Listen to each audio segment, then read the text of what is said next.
जय जगन्नाथ दर्शक बंधु आज राशिफल को आपण मानक स्वागत। आशा करुछि आपण माने समस्ते खुशी रे थिबे। आसंतु आज पंचांग विषय रे जानि नबा। आज 2024 मसीहा मार्च मास 22 तारिख शुक्रवार सौर मतरे आज मीन 9 दिन। आज सूर्य उदय समय सकाळ 5:53 रे एवं सूर्यास्त समय संध्या 5:55 रे।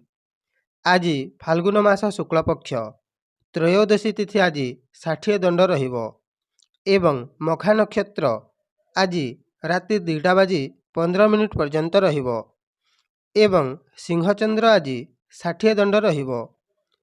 आज बिछा धनु मीन राशि घातबार और कर्कट एवं मकर राशि घातचंद्र अटे। आज राति 2:15 रु उत्तर फाल्गुनी हस्ता स्वाति अनुराधा मूला उत्तरषाढ़ा श्रवणा शतभिषा उत्तर भाद्रव अश्विनी कृतिका रोहिणी आरद्रा पुष्या मघा यही नक्षत्र मानकर ताराशुद्धि अटे। आजिर अशुभ समय 12 बेला एवं काल बेला दिबा 8:48 रु 11:52 पर्यंत रहिबो। आजिर शुभ समय अमृत बेला प्रातरु दिबा 7:26 पर्यंत एवं दिबा 8:15 रु 8:47 पर्यंत एवं 1:04 रु 2:41 पर्यंत एवं अपराह्न 4:16 रु 5:56 मध्यरे शुभ समय रहिबो। एणु एही समय रे आपण माने जेकोसी शुभ कार्य करि परिबे। आसंतु एबे आजिर राशिफल विषय रे जानि नबा। दर्शक बंधु ता पूर्वरु कहि रखुछि आपण माने आम वीडियो देखि सारी गोटाए लाइक कले आमकु मनोबल बढ़ी थाए। तेणु करी वीडियोटी को गोटाए लाइक निश्चय करिदेवे एवं दैनिक राशिफल देखिबा पई आम चैनलटी को एबे ही सब्सक्राइब करि लियंतु। धन्यवाद। भगवान आपणंकु सबु बेले खुशी रे रखि थांतु। आसंतु प्रथमे मेष राशि मानंक पई आजिर दिनटी केमिति रहिबो से विषय रे जानि नबा। देखंतु मेष राशि मानंक पई आजिर दिनटी मिश्रित फलदायक रहिबो। तेणु आज आपण निज बुद्धि विवेक खटई कामटी करिनेबे। राजनीति क्षेत्र रे मध्य आज आपण आगकू बढ़िबे। जदि आपणंकु छातीर तल भागरे कोनोसी रोग थाए ताहेले आज किछिटा सुधार आसीबो। शिक्षार्थी माने आज बेस आनंदरे शिक्षा लाभ करिवे। जेउ माने संतान पक्ष को नहीं चिंतित रहुथिले से माने आज खुशी अनुभव करिवे। आजिर उपाय आज आपण चाउल जे कोनोसी गरीब लोकंकु दान करंतु। आजिर दिनटी निश्चय मंगलमय रहिबो। आसंतु एबे वृष राशि मानंक पई आजिर दिनटी केमिति रहिबो से विषय रे जानि नवा। देखंतु वृष राशि मानंक पई आजिर दिनटी टिके कष्टदायक रहिबो। आज आपण वाहन रे यात्रा करिबा समय रे सतर्कता रखिबे। आज आपणंक मनोवृत्ति ठीक रहिबो नाही। आज आपणंकु छातीर उपरि भागरे किछि जंत्रणादायक मध्य होई पारे। सतर्क रहिबे। आजिर उपाय आज आपण धला रंगर जेकोसी जिनिस कोनोसी गरीब लोकंकु दान करंतु। आजिर दिनटी निश्चय मंगलमय रहिबो। आसंतु एबे मिथुन राशि मानंक पई आजिर दिनटी केमिति रहिबो से विषय रे जानि नबा। देखंतु मिथुन राशि मानंक पई आजिर दिनटी मध्यम फलदायक रहिबो। आज आपणंकु सम्मान मिलिबो। मित्रता मानंक सहित आज खुशी रे रहिबे। जदि केही गला किंबा कान जंत्रणा रे पीड़ित थांती ताहेले आज आपण सुस्थ अनुभव करि पारंती। आज आपणंक काम को नहीं केही आज प्रशंसा मध्य करिवे। आजिर उपाय आज माँ लक्ष्मी को पूजा करंतु। निश्चय आजिर दिनटी मंगलमय रहिबो। ଆସନ୍ତୁ ଏବେ କର୍କଟ ରାଶିମାନଙ୍କ ପାଇଁ ଆଜିର ଦିନଟି କେମିତି ରହିବ ସେ ବିଷୟରେ ଜାଣିନେବା। ଦେଖନ୍ତୁ, କର୍କଟ ରାଶିମାନଙ୍କ ପାଇଁ ଆଜିର ଦିନଟି ମଧ୍ୟମ ଫଳଦାୟକ ରହିବ। ଆଜି ଆପଣ କୁଟୁମ୍ବ ପକ୍ଷରୁ ଖୁସି ଅନୁଭବ କରିବେ। ଆଜି ଆପଣଙ୍କ ଯାତ୍ରା ମଧ୍ୟ ବେଶ ଆନନ୍ଦଦାୟକ ରହିବ। ଶିକ୍ଷାର୍ଥୀମାନେ ମଧ୍ୟ ଆଜି ବେଶ ଆନନ୍ଦରେ ଆଜି ଦିନଟି କାଟିବେ। ଯଦି କେହି ଆଖି ଯନ୍ତ୍ରଣାରେ ପୀଡ଼ିତ ଥାଆନ୍ତି, ତାହେଲେ ଆଜି ଆପଣଙ୍କୁ କିଛିଟା ପରିବର୍ତ୍ତନ ଆସିବ। ଆଜିର ଉପାୟ, ଆଜି ଆପଣ କ୍ଷୀର ଯେକୌଣସି ଲୋକଙ୍କୁ ଦାନ କରନ୍ତୁ। ନିଶ୍ଚୟ ଆଜିର ଦିନଟି ମଙ୍ଗଳମୟ ରହିବ। ଆସନ୍ତୁ ଏବେ ସିଂହ ରାଶିମାନଙ୍କ ପାଇଁ ଆଜିର ଦିନଟି କେମିତି ରହିବ ସେ ବିଷୟରେ ଜାଣିନେବା। ଦେଖନ୍ତୁ, ସିଂହ ରାଶିମାନଙ୍କ ପାଇଁ ଆଜିର ଦିନଟି ବେଶ ସୁଖଦାୟକ ରହିବ। ସ୍ୱାସ୍ଥ୍ୟ ମଧ୍ୟ ଭଲ ରହିବା ସଙ୍ଗେ ମସ୍ତିଷ୍କ ମଧ୍ୟ ଥଣ୍ଡା ରହିବ। ଆଜି ଆପଣ ସୁନିଦ୍ରାର ଲାଭ ଉଠାଇ ପାରନ୍ତି। ଆଜି ଆପଣଙ୍କୁ କର୍ମର ଫଳ ମଧ୍ୟ ମିଳିପାରେ। ଆଜି ଆପଣଙ୍କ ଚରିତ୍ରକୁ ନେଇ କେହି ପ୍ରଶଂସା କରିବେ। ଆଜି ଆପଣଙ୍କ ବେଶ ଖୁସିର ଦିନଟିଏ। ଆଜିର ଉପାୟ, ଆଜି ଆପଣ ଧଳା ରଙ୍ଗର ବସ୍ତ୍ର ଯେକୌଣସି ଲୋକଙ୍କୁ ଦାନ କରନ୍ତୁ। ଆଜିର ଦିନଟି ମଙ୍ଗଳମୟ ରହିବ। ଆସନ୍ତୁ ଏବେ କନ୍ୟା ରାଶିମାନଙ୍କ ପାଇଁ ଆଜିର ଦିନଟି କେମିତି ରହିବ ସେ ବିଷୟରେ ଜାଣିନେବା।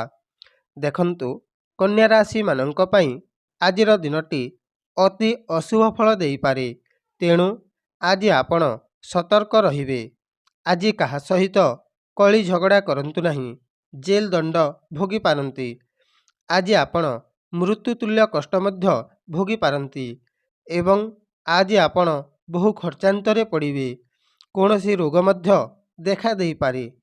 ଆଜିର ଉପାୟ, ଆଜି ଆପଣ ଓଂ ଦ୍ରାଂ ଦ୍ରିଂ ଦ୍ରୌଂ ସହ ଶୁକ୍ରାୟ ନମଃ ଏହି ମନ୍ତ୍ର 21 ଥର ଜପ କରନ୍ତୁ। ଆଜିର ଦିନଟି ନିଶ୍ଚୟ ମଙ୍ଗଳମୟ ରହିବ। ଆସନ୍ତୁ ଏବେ ତୁଳା ରାଶିମାନଙ୍କ ପାଇଁ ଆଜିର ଦିନଟି କେମିତି ରହିବ ସେ ବିଷୟରେ ଜାଣିନେବା। ଦେଖନ୍ତୁ, ତୁଳା ରାଶିମାନଙ୍କ ପାଇଁ ଆଜିର ଦିନଟି ମଧ୍ୟମ ଫଳଦାୟକ ରହିବ। ଆଜି ଆପଣ କୌଣସି ଶୁଭ କାର୍ଯ୍ୟ କରିବାକୁ ଚାହୁଁଅଛନ୍ତି, ତାହେଲେ ଆଜି ସଫଳ ହେବେ। ମିତ୍ରତା ସ୍ଥାପନ ପାଇଁ ମଧ୍ୟ ଆଜି ଭଲ ଦିନଟିଏ।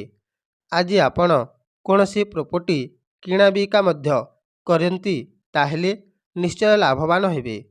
ଆଜି ଆପଣଙ୍କ ବଡ଼ ଭାଇ ଭଉଣୀଙ୍କ ଠାରୁ କିଛି ଉପହାର ମଧ୍ୟ ମିଳିପାରେ। ଆଜିର ଉପାୟ, ଆଜି ଆପଣ ରଙ୍ଗ ବିରଙ୍ଗର ଯେକୌଣସି କପଡ଼ା କୌଣସି ଗରିବ ଲୋକଙ୍କୁ ଦାନ କରନ୍ତୁ। ଆଜିର ଦିନଟି ନିଶ୍ଚୟ ମଙ୍ଗଳମୟ ରହିବ। ଆସନ୍ତୁ ଏବେ ବିଛା ରାଶିମାନଙ୍କ ପାଇଁ ଆଜିର ଦିନଟି କେମିତି ରହିବ ସେ ବିଷୟରେ ଜାଣିନେବା। ଦେଖନ୍ତୁ, ବିଛା ରାଶିମାନଙ୍କ ପାଇଁ ଆଜିର ଦିନଟି ଶୁଭଦାୟକ ରହିବ।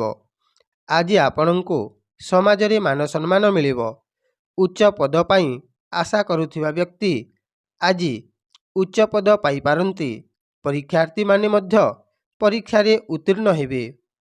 ପାର୍ଟ ଟାଇମ୍ କରୁଥିବା ବ୍ୟକ୍ତି ଆଜି ବେଶ ଲାଭବାନ ହେବେ। ବିବାହିତା ଲୋକଙ୍କ ପାଇଁ ଆଜି ଶାଶୁଙ୍କ ଠାରୁ କିଛି ଉପହାର ମଧ୍ୟ ମିଳିପାରେ। ଆଜିର ଉପାୟ, ଆଜି ଆପଣ ଘରୁ ବାହାରିବା ସମୟରେ ଦହି ସେବନ କରନ୍ତୁ।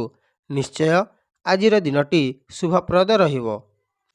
ଆସନ୍ତୁ ଏବେ ଧନୁ ରାଶିମାନଙ୍କ ପାଇଁ ଆଜିର ଦିନଟି କେମିତି ରହିବ ସେ ବିଷୟରେ ଜାଣିନେବା।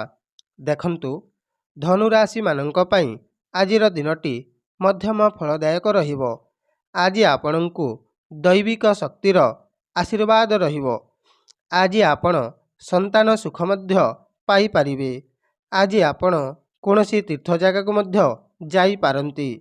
ଶିକ୍ଷା କ୍ଷେତ୍ରରେ ମଧ୍ୟ ଆଜି ଉନ୍ନତି ହେବ। ଆଜି ଆପଣଙ୍କ ପାଇଁ ନିଜ ସ୍ୱପ୍ନ ସାକାର କରିବା ପାଇଁ ଏକ ଭଲ ଦିନଟିଏ। ଆଜିର ଉପାୟ, ଆଜି ଆପଣ ଧଳା ରଙ୍ଗର ଯେକୌଣସି ଜିନିଷ କୌଣସି ଗରିବ ଲୋକଙ୍କୁ ଦାନ କରନ୍ତୁ। ନିଶ୍ଚୟ ଆଜିର ଦିନଟି ମଙ୍ଗଳମୟ ରହିବ। ଆସନ୍ତୁ ଏବେ ମକର ରାଶିମାନଙ୍କ ପାଇଁ ଆଜିର ଦିନଟି କେମିତି ରହିବ ସେ ବିଷୟରେ ଜାଣିନେବା। ଦେଖନ୍ତୁ, ମକର ରାଶିମାନଙ୍କ ପାଇଁ ଆଜିର ଦିନଟି କଷ୍ଟତୁଲ୍ୟ ରହିପାରେ। ଆଜି ଆପଣ କୌଣସି ଶୁଭ କାର୍ଯ୍ୟ କରନ୍ତୁ ନାହିଁ। ଆଜି ଆପଣଙ୍କୁ ଗୁପ୍ତ ରୋଗ ମଧ୍ୟ ଦେଖା ଦେଇପାରେ। ଆଜି ଆପଣ ନଦୀ କିମ୍ବା ପୋଖରୀ ଏଇଠିରୁ ଦୂରେଇ ରୁହନ୍ତୁ। ଆଜି ଆପଣଙ୍କ ପାଇଁ ଶତ୍ରୁ ମଧ୍ୟ ଲାଗି ରହିବେ। ଆଜିର ଉପାୟ, ଆଜି ଆପଣ ଓଂ ଦ୍ରାଂ ଦ୍ରିଂ ଦ୍ରୌଂ ସହ ଶୁକ୍ରାୟ ନମଃ ଏହି ମନ୍ତ୍ର 21 ଥର ଜପ କରନ୍ତୁ। ନିଶ୍ଚୟ ଆଜିର ଦିନଟି ଶୁଭପ୍ରଦ ରହିବ। ଆସନ୍ତୁ ଏବେ କୁମ୍ଭ ରାଶି ମାନଙ୍କ ପାଇଁ ଆଜିର ଦିନଟି କେମିତି ରହିବ ସେ ବିଷୟରେ ଜାଣିନେବା। ଦେଖନ୍ତୁ, କୁମ୍ଭ ରାଶି ମାନଙ୍କ ପାଇଁ ଆଜିର ଦିନଟି ମିଶ୍ରିତ ଫଳଦାୟକ ରହିବ। ଆଜି ଆପଣଙ୍କ ସ୍ୱାସ୍ଥ୍ୟ ଭଲ ରହିବ। ବ୍ୟାପାର ବାଣିଜ୍ୟ ମଧ୍ୟ ଠିକ୍ ରହିବ। ଆଜି ସ୍ୱାମୀ ସ୍ତ୍ରୀଙ୍କର ସମ୍ପର୍କ ମଧ୍ୟ ଖୁବ୍ ଭଲ ରହିବ। ଆଜି ଆପଣ କୌଣସି ଭାଗିଦାର ମଧ୍ୟ ହେବେ। ନ୍ୟାୟାଳୟରେ ଆପଣଙ୍କୁ ନ୍ୟାୟ ମିଳିବ। ଆଜି ଆପଣଙ୍କୁ ପ୍ରତ୍ୟେକ କ୍ଷେତ୍ରରେ ଶୁଭ ଫଳ ମିଳିବ। ଆଜିର ଉପାୟ, ଆଜି ମା ଲକ୍ଷ୍ମୀଙ୍କୁ ପଦ୍ମ ଫୁଲ ଅର୍ପଣ କରନ୍ତୁ। ଆଜିର ଦିନଟି ନିଶ୍ଚୟ ମଙ୍ଗଳମୟ ରହିବ। ଆସନ୍ତୁ ଏବେ ମୀନ ରାଶି ମାନଙ୍କ ପାଇଁ ଆଜିର ଦିନଟି କେମିତି ରହିବ ସେ ବିଷୟରେ ଜାଣିନେବା। ଦେଖନ୍ତୁ, ମୀନ ରାଶି ମାନଙ୍କ ପାଇଁ ଆଜିର ଦିନଟି ଶୁଭଦାୟକ ରହିବ। ଆଜି ଆପଣ ଚିନ୍ତାମୁକ୍ତ ହେବା ସହିତ ଆପଣଙ୍କ ଦୁଃଖ ମଧ୍ୟ କିଛିଟା ଦୂର ହେବ। ଆଜି ଆପଣ କୌଣସି ଋଣରୁ ମଧ୍ୟ ମୁକ୍ତି ପାଇପାରନ୍ତି। ଆଜି ଆପଣ ଖୁଡ଼ୀ ବା ମାଉସୀଙ୍କ ପକ୍ଷରୁ ବେଶ୍ ଖୁସି ଅନୁଭବ କରିବେ। ଆଜିର ଉପାୟ, ଆଜି ଆପଣ ଲୁଣ ଗୋଟିଏ ପ୍ୟାକେଟ୍ ଗରିବ ଲୋକଙ୍କୁ ଦାନ କରନ୍ତୁ। ଆଜିର ଦିନଟି ମଙ୍ଗଳମୟ ରହିବ। ଦର୍ଶକ ବନ୍ଧୁ, ଯଦି ଆପଣଙ୍କୁ এই ଭିଡ଼ିଓଟି ଭଲ ଲାଗିଲା ତାହେଲେ ଭିଡ଼ିଓଟିକୁ ଗୋଟାଏ ଲାଇକ୍ କରିଦିଅନ୍ତୁ ଏବଂ ଦୈନିକ ରାଶିଫଳ ଦେଖିବା ପାଇଁ ଆମ ଚ୍ୟାନେଲଟିକୁ ଏବେ ହିଁ ସବସ୍କ୍ରାଇବ୍ କରିଦିଅନ୍ତୁ। ଜୟ ଜଗନ୍ନାଥ।